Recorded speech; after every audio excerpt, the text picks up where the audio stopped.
Hello friends, welcome to my channel truth of share market. So discuss कर लेते हैं stocks for 19th June 2023। This video is only for education purpose. यहाँ मेरा Telegram link and WhatsApp number given है, so please join कर लें Telegram. And अगर कोई क्वेरीज हैं तो आप डायरेक्टली मुझे व्हाट्सअप कर सकते हैं। बात कर लेते हैं HDFC बैंक एंड उससे पहले बात कर लेते हैं आज के मूवमेंट की। मूवमेंट अगर मार्केट में देखें काफ़ी अच्छा, सुबह से बुलिश था एंड लास्ट में किसी प्रो प्लेयर ने या बड़े प्लेयर ने अपना माल निकाला, यानी ऊपर ले जाके अपना माल निकाला गया है लास्ट 3 PM के बाद। ठीक है। और सेटअप अगर हम बात करें HDFC बैंक के रेस्पेक्ट में, तो HDFC बैंक में जो ये सेटअप है ये नेगेटिव सेटअप डिनोट कर रहा है। ठीक है। क्या इसने अपने रेजिस्टेंस को ब्रेक किया एंड उसके बाद एक बेरिश कैंडल बनाई। ठीक है।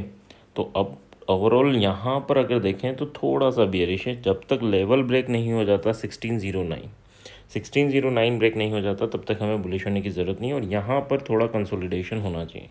अगर कंसोलिडेशन होता है तो हम 1605 का एसएल लेके 1619 फर्स्ट टारगेट एंड 1629 हम सेकेंड टारगेट के लिए प्ले कर सकते हैं। ठीक है। एसएल स्ट्रिक्टली फॉलो करना है हमें। ठीक है। अगर सेलिंग की बात करें तो 1600 के नीचे जाता है और रेजिस्टेंस फेस करता है 1600 को, तो 1590 और 1580 दो टारगेट के लिए हम प्ले कर सकते हैं फॉर एंड एसएल क्या लेके चलेंगे 1605। ठीक है। आज देखो सुबह से बुलिश ही कैंडल थी जब से, यानी स्टार्ट हुआ तब से, एंड यहाँ पर हमारे टारगेट भी अचीव हुए हैं अच्छे खासे। ठीक है। अब बात कर लेते हैं, इवन इसने सेकंड टारगेट भी हिट किया, बट जैसे हिट किया उसके बाद इसने फॉल स्टार्ट किया है ना।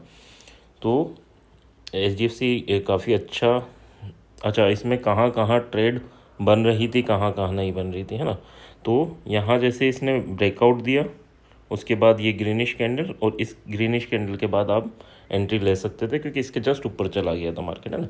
एंड उसके बाद ये टारगेट आपको हिट हुआ, बेरिश कैंडल बनी। तो बेरिश कैंडल में क्या है, ये पैटर्न बेरिश जो बना था उसकी वजह से मार्केट वापस सपोर्ट के नियर बाय आया एंड हैमर बना के ऊपर मूवमेंट दिया। ठीक है। तो ये छोटे छोटे हमें प्ले करने की ज़रूरत नहीं है जब तक हमें रेजिस्टेंस से सपोर्ट ब्रेक नहीं हो जाता है ना। और किसी ने अगर यहाँ प्ले किया हो, है ना, किसी ने इस बेरिश पैटर्न पे प्ले किया हो, तो हमें क्या करना था, इसका एसएल लगाना था। और जब नेक्स्ट रेड कैंडल बन जाए तो उसके हाई का एसएल लगाना होता है। फिर थर्ड रेड कैंडल बन गई तो उसके हाई का एसएल लगाना होता है। फिर ग्रीन कैंडल बनी तो चेंज नहीं करना होता आपको एसएल, है ना। आपको एसएल हिट करने का वेट करना होता है, या रेड कैंडल अगर बनती है तो फिर हमें एसएल ट्रेल करना होता है। तो इस वे में आप एच डी एफ सी बैंक की बात नहीं कर रहा मैं, जनरल ट्रेडिंग की बात कर रहा हूँ ना। तो जनरल ट्रेडिंग में इस टाइप से आप अपने एसएल को ट्रेल कर सकते हो, बुलिश साइड भी बेरिश साइड भी। जब बुलिश की बात हो तो जैसे ये बुलिश बना, है ना, हैमर बना, तो हैमर के बॉटम का आपका एसएल रहेगा। ये ग्रीन कैंडल बन गई तो ग्रीन कैंडल का लो आपका एसएल, फिर ग्रीन बनी तो उसका लो आपका एसएल, फिर रेड बनी, रेड में हम एसएल चेंज नहीं करते, फिर ग्रीन बनी तो ग्रीन का एसएल एंड फिर हमारा एसएल हिट हो गया। ठीक है। तो इस वे में आप एसएल को ट्रेल कर सकते हो। ट्रेल एसएल करोगे तो आपका लॉस मिनिमाइज हो जाएगा एंड या तो आप बेनिफिट में निकलोगे, या कुछ पॉइंट्स लेके निकलोगे, या छोटे मोटे पॉइंट्स दे के निकलोगे। और कभी कभी ट्रेलिंग इस वे में चलती है कि आपको एक बड़ा बेनिफिट मिल जाता है। ठीक है। सो दोनों चीज़ों का ध्यान रखना। नेक्स्ट बात कर लेते हैं हम for axis bank. Axis bank की बात करें सो एक्सिस बैंक ने क्या किया, एक्सिस बैंक ओके, यहाँ मॉर्निंग में ओपन हुआ, पूरा दिन साइड वे रहा है ना। ऊपर गया तो नीचे आ गया, फिर जैसे ही ब्रेकआउट किया नेक्स्ट कैंडल में नीचे आ गया। ठीक है। तो अभी ये साइड वे है। इसमें मैं थोड़ा सा बियरिश हूँ। क्यों हूँ,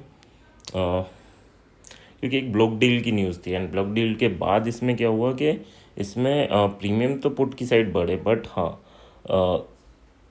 जब भी बड़े मूवमेंट डाउनवर्ड कराने होते हैं तो लोगों को बुलिश किया जाता है ना। तो बुलिश किया जाता है, तो इसमें अभी ब्लॉक डील के बाद भी नहीं गिरा, तो रिटेलर बुलिश करके ये हो सकता है गिराए। बट हाँ मैं ये इसमें सजेशन नहीं दूंगा कि हाँ आप बेरिश हो जाओ, पुट बाय कर लो या फिर कॉल सेल कर लो। नहीं, अगर लेवल ब्रेक होगा ये तो हम बेरिश हो जाएंगे, है ना। तो इसमें एक बड़ी प्रॉफिट बुकिंग हमें देखने को मिल सकती है। ठीक है, अभी नेक्स्ट लेवल की बात कर लेते हैं। 983 के ऊपर हम बाय करेंगे, इस लेवल के ऊपर फिर जाता है, सस्टेन करता है तो बाय करेंगे। फर्स्ट टारगेट छोटा सा लेके चलेंगे 989 एंड सेकंड टारगेट 999। ठीक है, एसएल क्या लेके चलोगे तो 976 का एसएल बनेगा। ठीक है, या फिर ये बड़ा एसएल है जो कैंडल आपका ब्रेकआउट दे कल। ठीक है, जो कैंडल आपको ब्रेकआउट दे उस कैंडल का लो आप ऐसे लेके चलिएगा, है ना, और फिर ट्रेल करने लगना है हमें, और ये टारगेट हिट होते ही हमें निकल जाना है ना। टारगेट हिट होने के बाद हमें ट्रेलिंग एसएल में नहीं रहना। उसके बाद अगर यहाँ पर फिर ब्रेकआउट हो तो फिर यही फंडा यूज़ करना है कि हाँ, जो कैंडल ब्रेकआउट देगी उसका लोअर पॉइंट आपका एसएल रहेगा, और फिर ट्रेलिंग करके हमें ये टारगेट अचीव करना है। ठीक है, बात कर लेते हैं सेलिंग साइड की। अगर इसके नीचे जाता है 973 के, सर्वाइव करता है तो हम सेल कर सकते हैं for the target of 964 and second target होगा 957। दो टारगेट रहेंगे। 978 आपका हार्ड एसएल रहेगा, बट जो भी कैंडल ब्रेकआउट देगी उसका हाई भी आप एसएल यूज़ कर सकते हो। ठीक है, so that's for axis bank. Next बात कर लेते हैं हम रिलायंस की। रिलायंस ने क्या किया, आज रिलायंस ने हमारे जो लेवल गिवन थे आपको वो दोनों टारगेट अचीव हुए, बट इसमें एंट्री नहीं मिली। ठीक है, इसमें एंट्री क्यों नहीं मिली कि फर्स्ट कैंडल हमारे लेवल के ऊपर ओपन हुई थी, कल ये लेवल आपको गिवन था क्योंकि यहाँ क्लोज हुआ था, तो इसके ऊपर ओपन हुई और फर्स्ट कैंडल में ही हमारा first target and second target दोनों हिट हो गया, है ना, ऑलमोस्ट सेकंड टारगेट तक हो गया। उसके बाद नीचे आया, यहाँ पर रेजिस्टेंस सपोर्ट फेस किया, फिर वहीं गया, फिर इसी रेंज में इसने दिन निकाल दिया। ठीक है, सो अब नेक्स्ट क्या है इसके पास, अगर हम बात करें,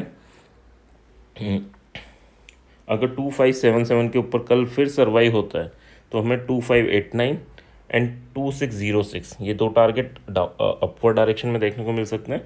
हमारा एसएल क्या रहेगा, अच्छा यहाँ 89 है ना, 79 नहीं है 89।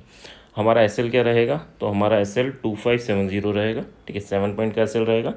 बात कर लेते हैं डाउनवर्ड मूवमेंट की। तो ये जो आज कंसोलिडेशन है उसकी ये जो लोअर रेंज है 2566, अगर ये ब्रेक होती है तो हम सेल कर सकते हैं for the target of 2555 and 2545।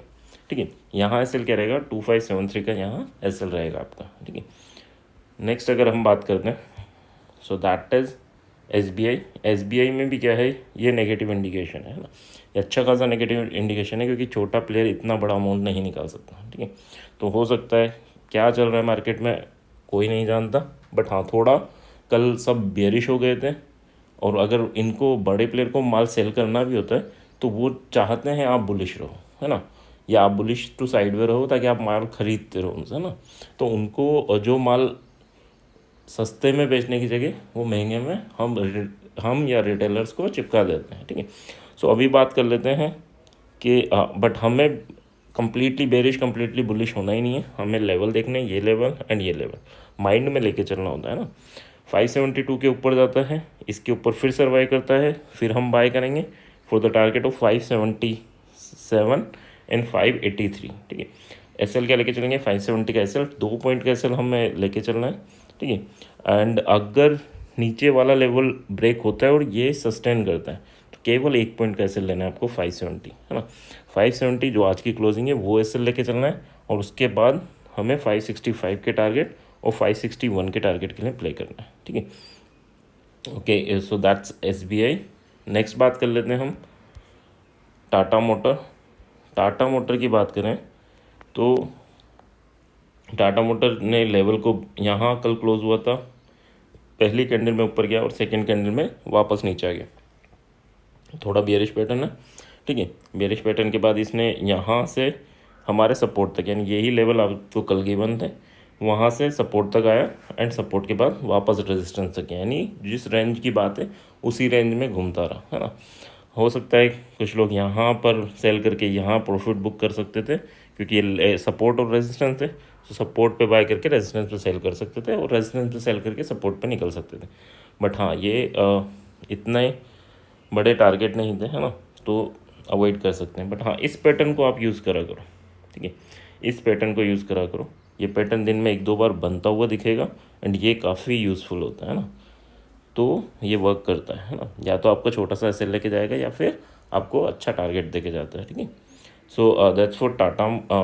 अच्छा, कल के लेवल टाटा मोटर के लिए, टाटा मोटर अगर 570 के ऊपर जाता है तो हम बाय करेंगे for the target of 575 and 580। 569 का एसएल।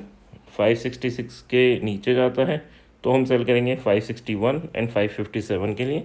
568 का एसएल रहेगा, ठीक है। नेक्स्ट अगर हम बात कर लेते हैं, so that is Adani. Adani में क्या हुआ, अडानी कल जो रेंज थी, कल का हाई, उसी रेंज में आज भी ये घूमता रहा है ना। तो जब तक ब्रेकआउट नहीं हो जाता अडानी से, ओनली रिस्की ट्रेडर इसे यूज़ किया करो। बट हाँ, इसकी एनालिसिस क्यों करते हैं, क्योंकि इसमें अगर बड़ा मूवमेंट आता है तो वो मार्केट पे इम्पेक्ट करता है ना। तो इसलिए आपको अडानी को देख के चलना चाहिए ना, क्योंकि अभी ये नॉर्मल लेवल पे नहीं है। जब ये नॉर्मल लेवल पे आ जाएगा तो फिर आपको इसकी ज़रूरत नहीं है ना। तो जब तक ये नॉर्मल लेवल पे नहीं आता तब तक इसमें ट्रेड मत करो, बट हाँ इसको देख के ज़रूर चला करो, है ना। अगर आज का हाई, आज और कल का हाई अगर ये 255 को तोड़ता है तो 2545 first level and 2572 second level है ना। यहाँ एस एल क्या लेके चलोगे, 2510 का एस एल लेके चलोगे। अगर हम बात करें सेलिंग साइड की, 2475 के नीचे जाता है तो हम सेल करेंगे for the target of 2455 and 2427। S L क्या होगा, 2490, ठीक है। So that's for Adani. अब बात कर लेते हैं, अच्छा हाँ इतनी बात करनी थी, बट हाँ लाइक शेयर सब्सक्राइब कमेंट ज़रूर करना है आपको, ठीक है। तो ये 4 काम आपके हैं, बाकी काम मेरे हैं, ठीक है। So okay, thank you.